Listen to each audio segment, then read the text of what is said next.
this is one of our USB response pads with a slider.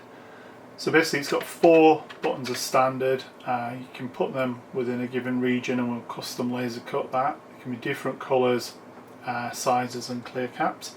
The main feature is it has a fader or a slider on there, which can go between, say, yes and no, or 0 or 1, but it can also be fine grained enough to do 1,024 different positions and report those to your PC. And it does that all via a standard keyboard head, so it appears like a standard keyboard. As with our other products, that runs at 1000 Hz, so potentially it can do a keyboard report every millisecond, as long as your equipment's up to it. So on the back there's a 4 times TTL out, so that will cover each of the buttons. So if you're event marking on EEG, each button press will appear as a different digital trigger.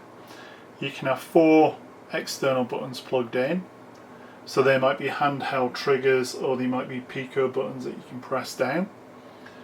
Standard USB port, and there's also a slider TTL out, so that will give you the position of the slider binary encoded on say an EEG digital event trace.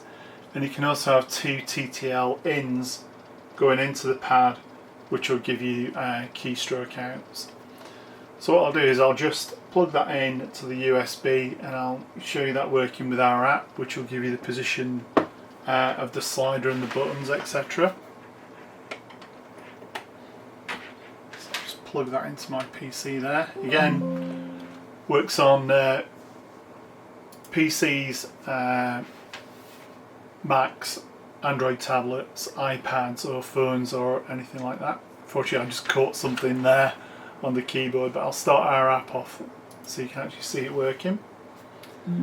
So first of all it gets a report of what the settings are, and again you can save those in non-volatile RAM, so you don't need to kind of set them up each time.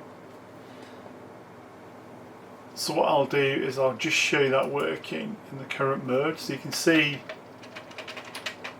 that key presses are produced as normal. So as the button's held down, it's a key press. The key press stays down, and as you release the button, the key press is released. And again, you can see on there that the TTL outs are previewed. So if you look at the slider, I've actually got it in mode 2 now. There's 3 modes, but mode 2 will basically report the position between 0 and 1023, so that's 1024 different positions, so that's really fine grained. So if I slide it to the left, it will report the position. So you can see how fine grained that is. So if I kind of pull it across, it'll start at 0. And you can alter the dwell time in this mode as well. So you can see that I've got a very small distance and I get a very accurate measure there, all the way over to 1023. So you can see how that might work for a Likert scale. You might just set it up from 1 to 5 or 1 to 7, and you position it somewhere on there.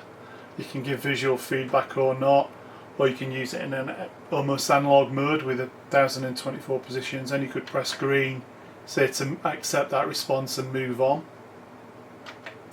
So hopefully that gives you an insight into the USB response pad with a slider.